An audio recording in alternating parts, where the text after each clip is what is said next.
रात के तकरीबन 11 बजे हम एनसीसीआई ऑफिस पहुंच जाते हैं क्योंकि बाद में इसने आपके आके सिंपैथी लेनी है कि अरे जी मैं अरेस्ट हो गया, इसने आपसे बाद में सिंपैथी लेनी। क्या बात है? सरफराज चौधरी कहते हैं कि इसको ले जाओ, इसकी तरीके से ओ तफ्तीश करो। यार बदला ब्रदर ने ਹਾਂਜੀ ਬਦਲਾ ਬ੍ਰਦਰ ਦੀ ਮੈਨੂੰ ਲੱਗਦਾ ਸੀ ਆਊਗੀ ਵੀਡੀਓ, ਆਊਗੀ ਮੈਨੂੰ ਪਤਾ ਸੀ। 2 ਵੀਡੀਓ ਆਪਾਂ ਟੱਕੀ ਬਾਈ ਤੇ ਆਲਰੇਡੀ ਬਣਾ ਚੁੱਕੇ ਹਾਂ ਜਦੋਂ ਦਾ ਉਹ ਜੇਲ੍ਹ ਤੋਂ ਬਾਹਰ ਆਇਆ, ਜੋ ਵੀ ਗੁਫ਼ਤਗੂ ਸੀ ਤੇ ਮੈਂ ਵੇਟ ਕਰ ਰਿਹਾ ਸੀ ਕਿ ਬਦਲਾ ਬ੍ਰਦਰ ਉੱਤੇ ਕੀ ਕਮੈਂਟ ਕਰੇਗਾ। ਹਾਲਾਂਕਿ ਜਿਹੜਾ ਇੱਕ ਉਹ ਸ਼ਾਮ ਅਡਰੀਜ਼ ਹੈ ਉਹਨੇ ਵੀ ਕਮੈਂਟ ਕਰਤਾ, ਉਹਨੇ ਵੀ ਇੱਕ ਵੀਡੀਓ ਬਣਾ ਕੇ ਪਾਤੀ ਸੀ, ਉਹਦੀ ਚਲੋ ਪੋਜ਼ਿਟਿਵ ਹੀ ਰਹੀ ਸੀ ਇੱਕ ਤਰ੍ਹਾਂ ਦੀ।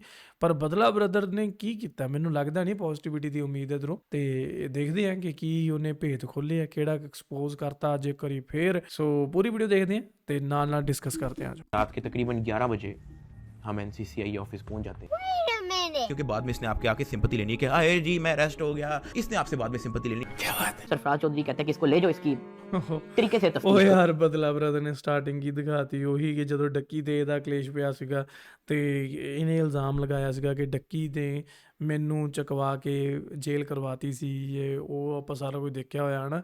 ਚਲੋ ਦੇਖਦੇ ਹਾਂ, ਦੋਨਾਂ ਦੀਆਂ ਕਹਾਣੀਆਂ ਸੁਣਦੇ ਹਾਂ। ਆਪਾਂ ਡੱਕੀ ਦੀ ਵੀ ਸੁਣ ਲਈ ਸੀ, ਅੱਜ ਬਦਲਾ ਬ੍ਰਦਰ ਦੀ ਵੀ ਸੁਣਾਂਗੇ। जबकि मैं डे 1 को आया हूँ, मैं और मुझे उसके फेंटे का कोई अफसोस नहीं। You need to understand a human nature. Sarfaraz Chaudhry गुस्से में है, FI NCCA बिग ब्रदर गुस्से में है। इसकी माँ भी सामने खड़े होकर जो है मीसना सा मुंह बना के लगी हुई थी कि भाईजान पैसे नहीं है। मेरी माँ कोर्ट के धक्के खाती रही है, उनका क्या काम है कोर्ट में? उन्होंने कौन सा वहां पे कोई बयान देना है या ਅਬੇ ਇਹ ਤਾਂ ਕਹਾਣੀ ਹੌਲੀ ਹੋ ਗਈ ਟਿਟ ਫੋਰ ਟੈਟ ਵਾਲੀ।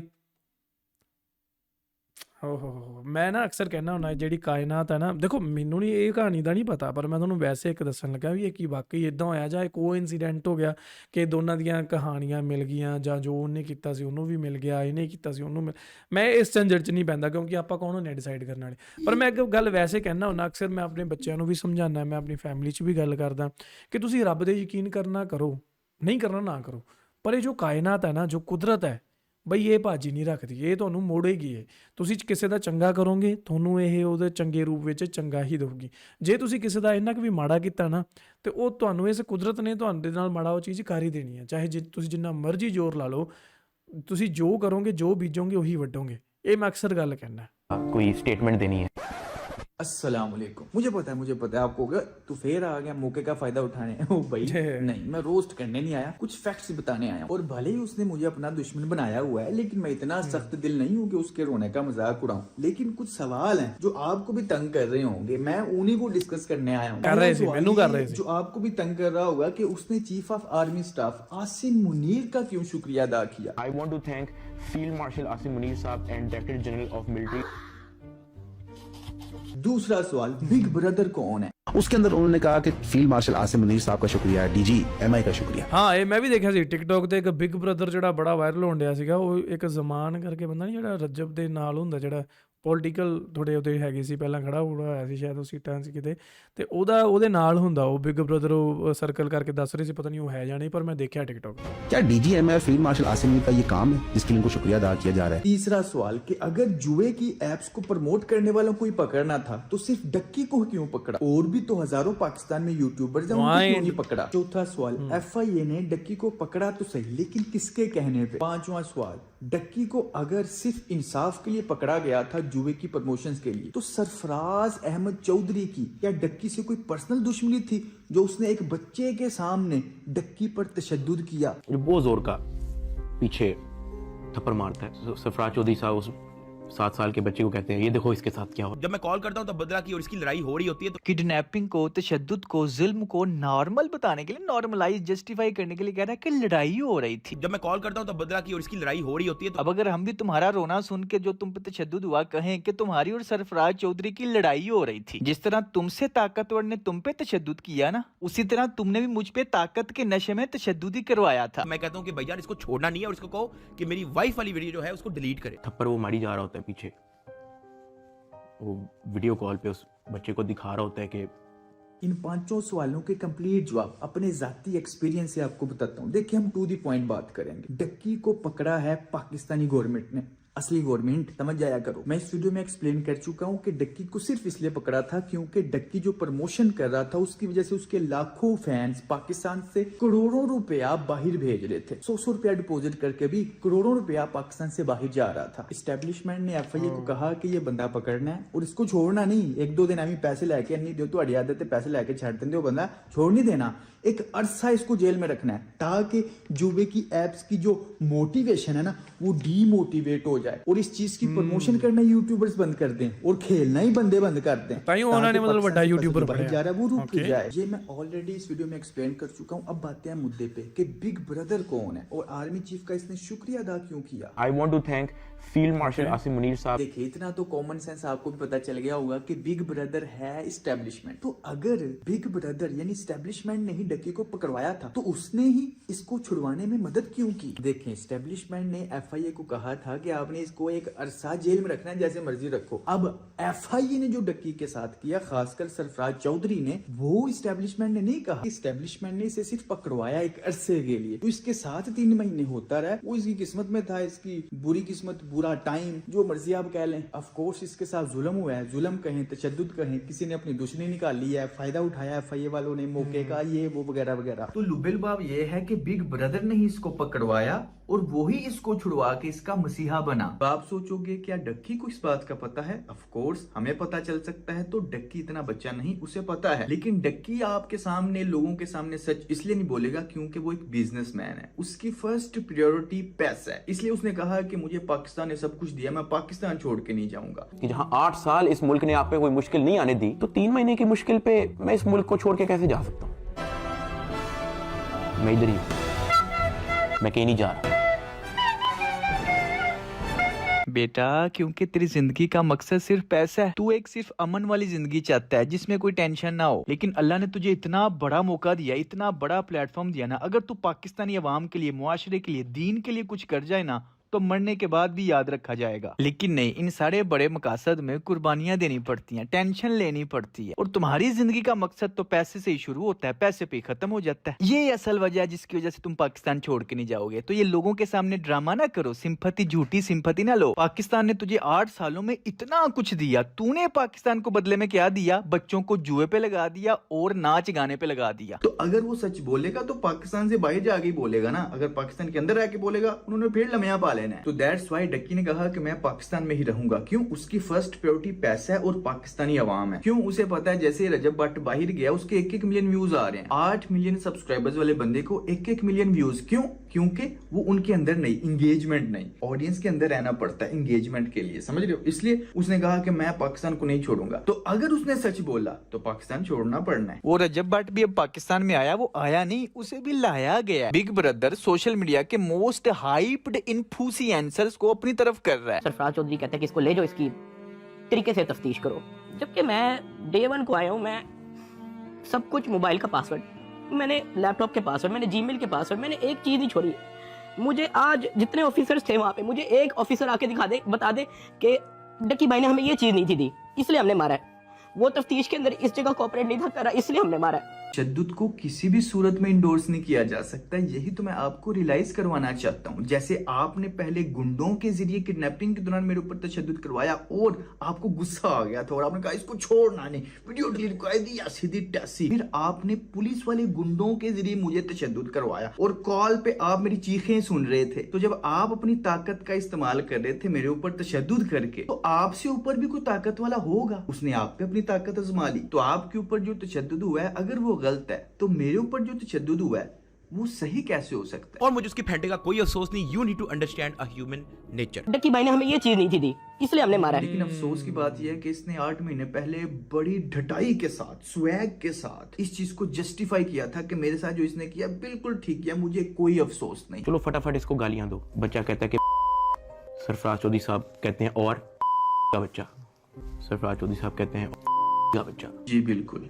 गालियां देना बहुत ही बुरी बात है, गंदी गंदी गालियां देना बहुत ही बुरी बात है। देखो जिसको गालियां पड़ी हैं उसने तो कभी एक मिनट अरूब का बंदा नाम उन्हें दा सेव किया है, मतलब बदला ब्रदर ने सेव किया है। फारूक हुक्र से तो तुझे फर्क पड़ता है ना, सही औकात दिखाई है उसने तुझे, उसे उठवा पुलिस को रिश्वत देके क्या हुआ? अबे तुझे तो गाली दी नहीं ना। सारी ऑडियंस इस बात का इंतजार कर रही है कि कब इसकी शादी होगी, कब इसकी सुहागरात का व्लॉग यूट्यूब पे चलेगा और कब इसकी पैंट झोलियां बंद होगी। इसको रोस्टिंग नहीं कहते बेटा, इसको कैरेक्टर असैसिनेशन कहते हैं। तू अनपढ़ है, तुझे पता कुछ। कितनी तालीम हासिल करनी पड़ती है रोस्टिंग करने के लिए? आपने कौन सी डिग्री की थी रोस्टर बनने के लिए? ये अपनी ना ऑडियंस को, बचुंगरों को स्वैग के साथ बताना चाह रहा है कि जो मैंने रोस्टिंग कर दी हुई है ना गालियों वाली, वैसी तो कोई कर ही नहीं सकता। और तू अनपढ़ है, तू बच्चा है। कौन सी डिग्री करनी पड़ती है? क्या मुझे पढ़ा लिखा रोस्टर कहोगे? साइलेंट गर्ल नाम नहीं मियाँ जी, ब्रांड है ब्रांड। बाबा जी सियालकोट सियालकोट। नाम तक तो ठीक था, लेकिन अब ये ब्रांड भी बन गई है। जल्द ही इसके अंडरवियर ब्रा पैंटीज के अंडरवियर ब्रा पैंटीज, सुपारियां, चरस और नस्वार देखने को मिलेगी। मुझे पता है कि मेरी वाइफ क्या है, लेकिन आपने खुद ही अज्यूम कर दिया कि वो गोल्ड डिगर है। इसको रोस्टिंग नहीं कहते, ना ही इसको सच्चाई दिखाना कहते हैं, इसको कहते हैं कैरेक्टर असैसिनेशन। अब मैं आपकी वाइफ को नहीं जानता पर्सनली, क्योंकि वो आपकी वाइफ है, मेरे साथ तो नहीं बैठी हुई। अब मैं यहाँ पे आपकी वाइफ पे इल्जाम लगा दूं कि वो गोल्ड डिगर है। मुझे क्या पता कि वो गोल्ड डिगर है कि नहीं, वो तो तुम्हारी वाइफ है, मेरी वाइफ तो नहीं है। इसको रोस्टिंग नहीं कहते बेटा, इसको कैरेक्टर असैसिनेशन कहते हैं। तू अनपढ़ है, तुझे पता कुछ भी नहीं। खुद यूनिवर्सिटी से निकाला हुआ बंदा एक गोल्ड मेडलिस्ट को अनपढ़ कह रहा है, क्या ये कैरेक्टर असैसिनेशन नहीं? किसी को कभी इसने कोई गंदी गाली नहीं दी। अपना पूरा तुमने करियर दूसरों को गंदी गंदी गालियां दे के स्वैग कूल बन के बनाया। अपने ऊपर जब एक बच्चा गालियां दे रहा है तो रोने लग गए हो। He has apologized from Sham and his wife. He has said it. He was a kid that time. अरे बच्चे, किड वो नहीं, किड तुम हो जो उसकी बातों में हर बार आ जाते हो। वो तो बड़ा सियाना है। ये 21 साल का किड, बच्चा, डक्की अपनी गालियों को डिफेंड कर रहा है। अब आते हैं गालियों पे। यार जब मेरे 0 सब्सक्राइबर थे ना 4 साल पहले, तब भी गालियां थी वीडियोस में। 4 साल बाद भी गालियां हैं। सरफराज चौधरी साहब कहते हैं और का बच्चा। सरफराज चौधरी साहब कहते हैं यार कितों कितों पुरानियां वीडियो लब लब के एडिटिंग की है भाई ने। बच्चा। तो मेरे थप्पड़ इधर लगता है, फिर वो कहता था मुंह पर कर, फिर मेरा थप्पड़ इधर लगता है। वो मारी गया जब तक उसका दिल नहीं भरा। मैंने तो गिने भी नहीं है कि उसने मुझे थप्पड़ कितने मारे। जी बिल्कुल, थप्पड़ वो मारी जा रहे होते हैं। कैसा लगता है फिर जब कोई ताकत के नशे में आप कुछ कर नहीं सकते, वो 4-5 बंदे हो, आप कुछ नहीं कर, आप आगे से हाथ उठा नहीं सकते और वो आपको थप्पड़ मारी जलील करी जा रहे हो और गालियां दी जा रहे हो, तो कैसा लगता है? जो मेरे साथ तुमने किया था किडनैपिंग के दौरान, और कॉल पे तुम सुन भी रहे थे, सुन लो, खुद सुन लो, जिसको बड़ी डिटाई के साथ 8 महीने पहले लोगों को बता रहे थे, खुद सुनो जरा। जब मैं कॉल करता हूँ तब बदला की और इसकी लड़ाई हो रही होती है, तो मैं कहता हूँ कि भाईजान इसको छोड़ना नहीं है और इसको कहो कि मेरी वाइफ वाली वीडियो जो है उसको डिलीट करे। फिर मेरा थप्पड़ इधर लगता है। वो मारी गया जब तक उसका दिल नहीं भरा। मैंने तो गिने भी नहीं है कि उसने मुझे थप्पड़ कितने मारे। मेरे ऊपर जब जोर आजमाई, ताकत आजमाई, गुंडों के जरिए जोर आजमाया जा रहा था, तब ये स्वैग था, तब ये कूल था। ओ डकी का स्वाई है वो। अपनी बारी आई है तो रोने क्यों लग गए हो बेटा? रो क्यों रहे हो? खैर मैं तब बड़ा हेल्पलेस होता हूँ, मैं समझ नहीं आती कि मैं क्या करूँ। और हाँ, कैसा लगता है जब आप हेल्पलेस फील करते हो, जब आप सोचते हो कि मैं भी एक इंसान हूँ, ये भी एक इंसान है, लेकिन ਅੱਛਾ ਮੈਂ ਤੁਹਾਨੂੰ ਇੱਥੇ ਦੱਸਾਂ ਵੀ ਇਹਨਾਂ ਦੇ ਆ ਜਿਹੜਾ ਜੋ ਵੀ ਇਹਨਾਂ ਦਾ ਕਨਫਲਿਕਟ ਚੱਲਿਆ ਜਾਂ ਜੋ ਵੀ ਹੋਇਆ ਹਨਾ, ਇਹ ਤੋਂ ਆਪਾਂ ਕੀ ਸਿੱਖ ਸਕਦੇ ਹਾਂ ਪਤਾ ਤੁਹਾਨੂੰ? ਇਹਦੇ ਤੋਂ ਉਹੀ ਸਿੱਖ ਸਕਦੇ ਹਾਂ ਜਿਹੜਾ ਮੈਂ ਹਰ ਵਾਰ ਆਪਣੀ ਵੀਡੀਓ ਦੇ ਵਿੱਚ ਰੌਲਾ ਪਾ ਕੇ ਕਹਿਣਾ ਕਿ ਭਾਈ ਕਿਸੇ ਦੇ ਕੰਮ ਦੇ ਵਿੱਚ ਟੰਗ ਨਾ ਅੜਾਓ। ਜਿਹੜਾ ਬੰਦਾ ਜੋ ਕਰ ਰਿਹਾ ਉਹਨੂੰ ਕਰਨ ਦਿਓ, ਆਪਣੀ ਇੱਕ ਲਿਮਿਟ ਦੇ ਵਿੱਚ ਰਹੋ, ਆਪਣਾ ਖੁਸ਼ ਰਹੋ, ਕਿਸੇ ਦੇ ਵਿੱਚ ਟੰਗ ਨਾ ਅੜਾਓ। ਅਗਲਾ ਜੋ ਕਰਦਾ ਕਰਨ ਦਿਓ, ਐਵੇਂ ਨੁਕਤਾਚੀਨੀ ਨਾ ਕਰੋਗੇ ਹਾਂ ਤੂੰ ਆਏਂ ਕਿਉਂ ਕੀਤਾ, ਤੂੰ ਆਏਂ ਕਿਉਂ ਕੀਤਾ, ਤੂੰ ਜਿੰਨਾ ਚਿਰ ਅਗਲਾ ਬੰਦਾ ਤੁਹਾਨੂੰ ਛੇੜਦਾ ਨਹੀਂ। ਜੋ ਛੇੜਦਾ ਵੀ ਹੈ ਤਾਂ ਆਪਣੀ ਬਈ ਉਹਨੂੰ ਟੈਕਲ ਕਰਨਾ ਆਉਣਾ ਚਾਹੀਦਾ ਤੁਹਾਨੂੰ, ਆਪਦਾ ਜਲੂਸ ਕਢਾਉਣ ਨਾਲੋਂ ਚੰਗੀ ਗੱਲ ਹੈ। ਠੀਕ ਹੈ, जलूस ही निकले भाई, और की है। लेकिन ये मेरे ऊपर तशद्दुद कर रहा है, तो फिर कैसा लगता है? जिल्लत फील होती है कि नहीं? समझ नहीं आती कि मैं क्या करूं और किस तरह इससे निकलूं। मैंने क्या किया ऐसा? इस पर जो तशद्दुद हुआ उसे कह रहा है कि मैंने किया क्या था, रोने लग गया है, मेरे ऊपर क्यों, मुझे क्यों मार रहे हो? मेरा जब फेंटा लगा रहा था तो इसे कोई अफसोस नहीं। You have to understand human nature. सुभान अल्लाह। और मुझे उसके फेंटे का कोई अफसोस नहीं। You need to understand a human nature. आपने उनको मकरूज कर दिया, कर्जे ले लेके अब उनको NCCIA के ऑफिसर के पेट भरने हैं, उनको डिप्रेशन में डाल दिया। जी बिल्कुल, जब एक करोड़ों कमाने वाला यूट्यूबर कर्जई हो सकता है, इस सिचुएशन में इसको पैसे खिला, इसको पैसे खिला, इसको पैसे खिला, सिर्फ इसलिए कि मुझे मजीद ना मारना। जितना मार दिया बस काफी है, मजीद ना मारना। इसके लिए इसको पैसे खिला, इसको पैसे खिला। एक आम सा यूट्यूबर कर्जा ही नहीं हो सकता। जब मैंने इस कर्जे की, अपनी फैमिली की सिचुएशन की बात की तो इसने मजाक उड़ाया। और मैं आपको एक और बात बताऊं, इसका भाई नहीं, इसकी माँ भी सामने खड़े होकर जो है मीसना सा मुंह बना के लगी हुई थी कि भाई यार पैसे नहीं हैगे ते ऐ नहीं हैगा ते ओ नहीं हैगा। मुझे वैसे दिल किया 500 रुपए पकड़ा के जान चलाऊं, लेकिन वो मुझे नहीं पता कि 10 लाख की डिमांड कर रही है। ये जो तूने बोहतान लगाया ना मेरी माँ पे 10 लाख वाला, यकीन कर क़यामत के दिन ये तेरी सारी नेकियां खा जाएगा इंशाल्लाह। ये सारी नेकियां खा जाएगा। अबे मैंने तुझसे 10 लाख निकलवाया जनवरी 2024 में।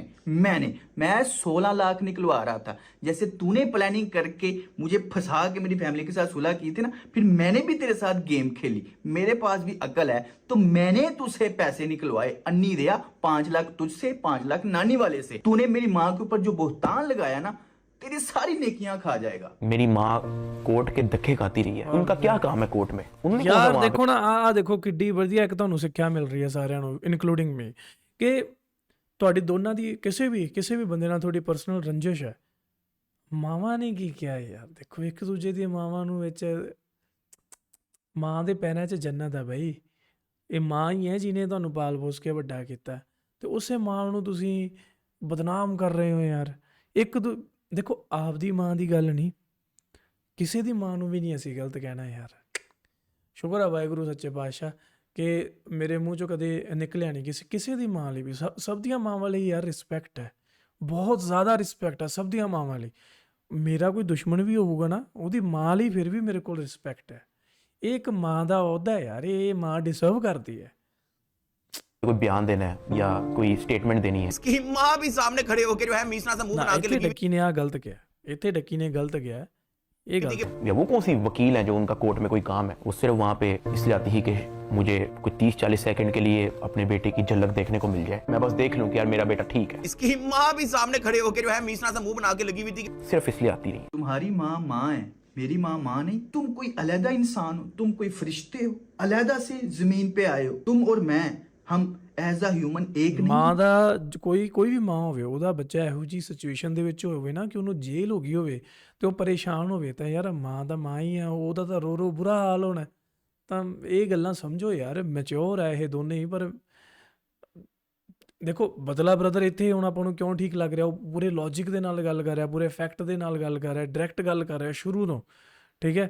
ਹਾਲਾਂਕਿ ਡੱਕੀ ਵੱਲੋਂ ਉੱਦਾਂ ਦੀ ਐਕਸਪਲੇਨੇਸ਼ਨ ਕਦੇ ਨਹੀਂ ਦੇਖਣ ਨੂੰ ਮਿਲੀ ਜਿੱਦਾਂ ਦੀ ਐਕਸਪਲੇਨੇਸ਼ਨ ਬਦਲਾ ਬ੍ਰਦਰ ਵੱਲੋਂ देखने को मिलती है। क्या तुम मुझसे अफजल हो? तुम्हारी माँ अफजल है, मेरी माँ अफजल नहीं। सबकी माएँ सेम है, माँ सांझियां होती हैं। जब मेरी माँ रो रही थी थाने के बाहर तो इसने मजाक उड़ाया, लेकिन अपनी माँ सुबहान अल्लाह। उसी इंस्पेक्टर जिन्होंने मुझे पीडीएफ सेंड की होती है उसके FIR की, उनकी मुझे कॉल आती है और वो कहते हैं कि डक्की भाई इसकी माँ का क्या करना है। मैंने कहा इसकी माँ को क्या हुआ है? कहते हैं इसकी माँ जो है ना थाने के बाहर आके रो रही है और बाकी इसका पूरा टब्बर भी आया हुआ है, पाई ताया मामा चाचा सारे आए हुए, और इसकी माँ जो है ना वो थाने के बाहर आके रो रही है। मेरी दफा स्वैग मार रहे थे अपनी शीप ऑडियंस को खुश करने के लिए, डक्की भाई का स्वैग आता है।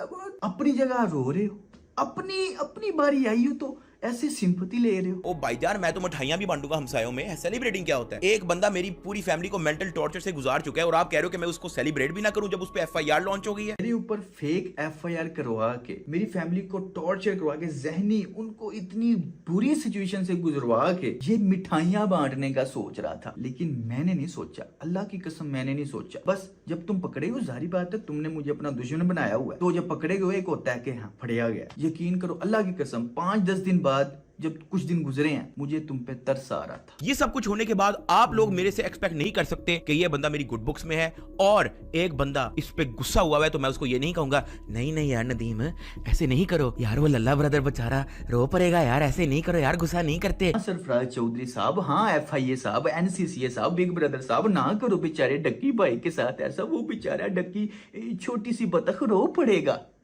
कैसा लगा? मैं तो नहीं रोया अल्हम्दुलिल्लाह, किसी इंसान के सामने नहीं रोया, सिर्फ अल्लाह के सामने रोता हूँ। तू तो पूरी कायनात के सामने रो पड़ा है। नदीम गुस्से में है, मैं तो उसके साथ हूँ यार। सरफराज चौधरी गुस्से में है, FIA NCCA बिग ब्रदर गुस्से में है, क्या हमें भी उनके साथ होना चाहिए? गुस्से में इंसान जो भी करता है तशद्दुद जुल्म, क्या वो जस्टिफाई है? तो फिर नानी वाले ने गुस्से में जो किया और तूने जो उसके गुस्से का पूरा फायदा उठाया, वो कैसे जस्टिफाई हो गया है? मैं आप लोगों को एक चीज क्लियर कट बता दूं कि मैंने उसके गुस्से का पूरा फायदा उठाया। अब आप सिर्फ यहाँ पे सबसे पहले बताओ कि नदीम का गुस्सा वैलिड कैसे नहीं है, एक तो ये बताना है और आपने मेरा भी बताना है कि मेरा गुस्सा यहाँ पे वैलिड कैसे नहीं है। ऑफ कोर्स भाई आपका गुस्सा वैलिड है, मैंने बगैरत को बगैरत कहा है तो बगैरत को तो गुस्सा आएगा, लेकिन आपने गुस्से में जो मेरे ऊपर तशद्दुद जुल्म किया वो जस्टिफाई हो गया। तो फिर आपके साथ भी हुआ, क्या हम भी कहें कि उन्होंने भी गुस्से में किया है तो ठीक है, मैंने कोई झूठ भी नहीं बोला। चोर को चोर कहोगे उसे गुस्सा तो आएगा, कातिल को कातिल कहोगे, रेपिस्ट को रेपिस्ट कहोगे उसे गुस्सा तो आएगा। अगर गुस्से में वो आपके साथ तशद्दुद जुल्म ज्यादती कुछ भी कर दे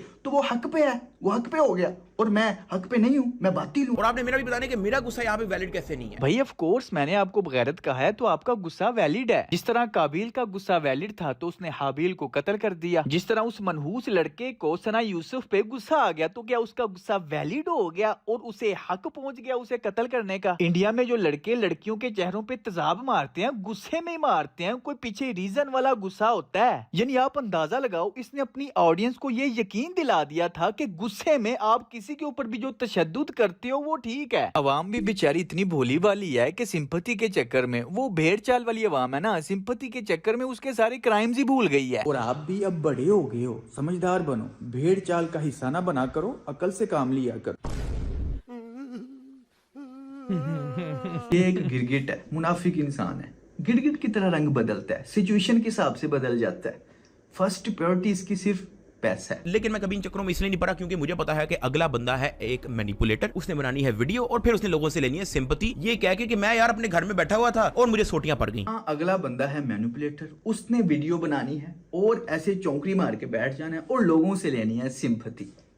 लेकिन ये आप किसकी बात कर रहे हो? रात के तकरीबन 11 बजे हम एनसीसीआई ऑफिस पहुंच जाते हैं, क्योंकि बाद में इसने आपके आके सिंपैथी लेनी है कि आए जी मैं अरेस्ट हो गया, इसने आपसे बाद में सिंपैथी लेनी, इसलिए मैंने कहा अनाउंसमेंट खुद ही कर देता। इसकी अगली बात पिछली से मैच नहीं करती, अपने खिलाफ ही अपने ऊपर इंप्लीमेंट हो रही होती है। कभी और किया मैंने 3 सालों से, यही तो आपको दिखाया। अल्लाह पाक किसी की फैमिली को उस चीज से ना गुजारे जिस चीज से मेरी फैमिली गुजरी है। हाँ जी बिल्कुल, अल्लाह किसी की भी फैमिली को इस सिचुएशन से ना गुजारे जिस सिचुएशन से आपने मेरी फैमिली को गुजारा। मैं क्या बताऊं यार, खैर मैं तब बड़ा हेल्पलेस होता हूँ, मैं समझ नहीं आती कि मैं क्या करूं। ਇਹਨਾਂ ਦੋਨਾਂ ਨੂੰ ਦੇਖ ਕੇ ਨਾ ਮੈਨੂੰ ਚੰਗਾ ਨਹੀਂ ਲੱਗਣ ਡਿਆ, ਮੈਨੂੰ बुरा लगन ਡਿਆ कि यार मतलब क्यों। और मुझे उसकी फेंटे का कोई अफसोस नहीं। You need to understand a human nature. वो एक शेर याद आ रहा है, हाँ, जो हम पे गुजरे थे रंज सारे, जो खुद पे गुजरे तो लोग समझे।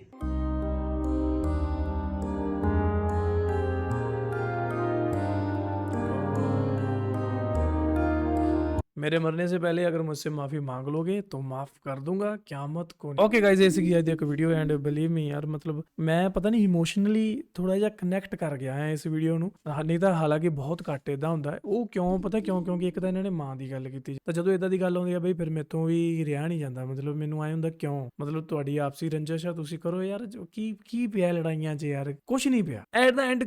ਚਲੋ ਠੀਕ ਹੈ, ਤੁਸੀਂ 2 ਸਾਲ 3 ਸਾਲ 5 ਸਾਲ 10 ਸਾਲ ਤੁਸੀਂ ਇਹ ਕੰਮ ਕਰ ਲਿਆ, ਲੜਾਈ ਵਾਲਾ ਜਦੋਜਹਿਦ ਕੰਟਰੋਵਰਸ ਇੱਕ ਦੂਜੇ ਨਾਲ। ਐਂਡ ਕੀ ਹੈ ਕਿੱਥੇ? ਜਿੱਥੇ ਮਰਜ਼ੀ ਲੈ ਜਾਓ ਘੜੀਸ ਕੇ ਨੂੰ, ਐਂਡ ਕੀ ਹੈ? ਗੱਲ ਕਰਕੇ ਖਤਮ ਹੀ ਕਰੋਗੇ, ਰਾਜੀਨਾਮਾ ਹੀ ਕਰੋਗੇ। ਕਿਸੇ ਵੀ ਲੜਾਈ ਦਾ ਐਂਡ ਕੀ ਹੁੰਦਾ? ਰਾਜੀਨਾਮਾ ਹੁੰਦਾ। ਪਿੰਡਾਂ ਦੇ ਵਿੱਚ ਲੜਾਈ ਹੋ ਜੇ, ਸਰਪੰਚ ਬਹਿ ਕੇ ਜਦੋਂ ਗੱਲਬਾਤ ਕਰਾ ਦਿੰਦਾ, ਕੀ ਹੁੰਦਾ? ਰਾਜੀਨਾਮਾ ਹੁੰਦਾ। ਤੁਸੀਂ 2 ਸ਼ਹਿਰੀ ਬੰਦੇ ਲੜ ਪੈਣ, ਪੁਲਿਸ ਸਟੇਸ਼ਨ 'ਚ ਪਹੁੰਚ ਜਾਂਦੇ ਆ, ਪੁਲਿਸ ਸਟੇਸ਼ਨ ਵਾਲੇ FIR ਨਹੀਂ ਕੱਢਦੇ, ਉਹ ਉੱਥੇ ਹੀ ਰਾਜੀਨਾਮਾ ਕਰਾ ਦਿੰਦੇ ਆ। ਚਲੋ FIR ਹੋ ਗਈ, ਕੋਰਟ ਕਚਹਿਰੀ ਵੀ ਹੋ ਗਏ, ਜਲੀਲ ਹੋ ਗਏ, ਵਕੀਲਾਂ ਨੂੰ ਪੈਸਾ ਵੀ ਖਵਾਤਾ, ਐਂਡ ਕੀ ਹੋਊਗਾ? ਰਾਜੀਨਾਮਾ। ਆਹੀ ਹੈ ਨਾ, ਇੱਕ ਗੱਲ ਨੂੰ ਸਮਝੋ ਵੀ ਆਹੀ ਹੈ ਨਾ, ਬਿਲਕੁਲ ਰਾਜੀਨਾਮਾ ਹੀ ਹੈ। ਦੇਰ ਆਏ ਸਵੇਰ ਆਏ, ਕਰਨਾ ਹੀ ਆ ਤਾਂ ਪਹਿਲਾਂ ਹੀ ਕਰ ਲਓ, ਗੱਲ ਖਤਮ। ਮੇ ਬੀ ਟੱਕੀ ਨੂੰ ਸ਼ਾਇਦ ਉਹ ਚੀਜ਼ਾਂ ਹੁਣ ਰਿਅਲਾਈਜ਼ ਹੋ ਜਾਣ ਕਿ ਹਾਂ ਵੀ ਗੁੱਸੇ ਦੇ ਵਿੱਚ ਉਦੋਂ ਉਹਨੇ ਜੋ ਚੀਜ਼ਾਂ ਕੀਤੀਆਂ ਸੀ, ਅੱਜ ਮੇਰੇ ਨਾਲ ਵੀ ਉਹੀ ਚੀਜ਼ਾਂ ਹੋ ਗਈਆਂ। ਦੇਖੋ ਇਹ ਸਿਚੁਏਸ਼ਨ ਹੁੰਦੀ ਹੈ ਯਾਰ, ਜਿਹੜਾ ਗੁੱਸਾ ਹੁੰਦਾ ਨਾ, ਗੁੱਸਾ ਵੀ ਤੁਹਾਡਾ ਸਿਚੁਏਸ਼ਨ ਤੇ ਹੀ ਹੈ, ਕਿਸੇ ਬੰਦੇ ਨਾਲ ਨਹੀਂ ਹੁੰਦਾ। ਗੁੱਸਾ ਹਮੇਸ਼ਾ ਸਿਚੁਏਸ਼ਨ ਤੇ ਹੁੰਦਾ ਹੈ।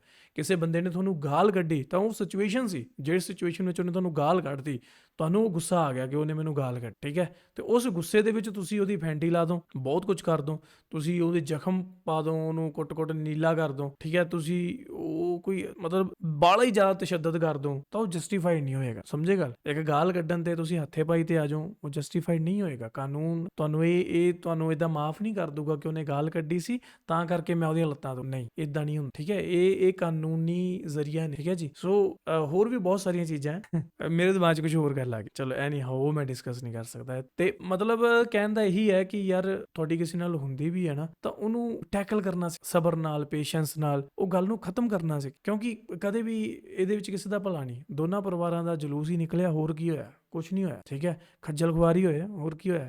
ਹਾਲਾਂਕਿ ਡੱਕੀ ਬਾਈ ਬਹੁਤ ਵੱਡਾ ਯੂਟਿਊਬਰ ਹੈ, ਉਹ ਜਦੋਂ ਇਹੋ ਜਿਹੀ ਕੋਈ ਚੀਜ਼ ਹੁੰਦੀ ਹੈ ਤਾਂ ਮੈਂ ਤੁਹਾਨੂੰ ਅੱਗੇ ਵੀ ਕਹਿੰਦਾ ਵੀ ਨੈਗੇਟਿਵ ਕੀ PR ਜਾਂ ਪੋਜ਼ਿਟਿਵ PR ਕੁਛ ਨਹੀਂ ਹੁੰਦੀ। ਜਿਹੜਾ ਫੇਮ ਹੁੰਦਾ ਉਹ ਫੇਮ ਹੁੰਦਾ, ਚਾਹੇ ਉਹ ਨੈਗੇਟਿਵ ਜ਼ਰੀਏ ਨਾਲ ਆਇਆ ਚਾਹੇ ਪੋਜ਼ਿਟਿਵ ਨਾਲ ਆਇਆ, ਠੀਕ ਹੈ। ਤੁਹਾਡੇ ਵਿਊ ਵੱਧ ਰਹੇ ਆ, ਤੁਹਾਡੇ ਸਬਸਕ੍ਰਾਈਬਰ ਵੱਧ ਰਹੇ ਆ, ਤੁਹਾਨੂੰ ਪੈਸਾ ਆ ਰਿਹਾ, ਸਮਝੇ ਮੇਰੀ ਗੱਲ? ਤਾਂ ਇਹ ਚੀਜ਼ਾਂ ਬਈ ਮਾਇਨੇ ਰੱਖਦੀਆਂ। ਬਾਕੀ ਤੁਸੀਂ ਸਾਰੇ ਸਿਆਣੇ ਹੋ। ਤੇ ਇਹ ਸੀ ਅੱਜ ਦੀ ਵੀਡੀਓ, ਤੁਹਾਨੂੰ ਕਿੱਦਾਂ ਲੱਗੀ ਦੱਸ ਦਿਓ। ਆਪਾਂ ਮਿਲਦੇ ਹਾਂ till then make sure that subscribe.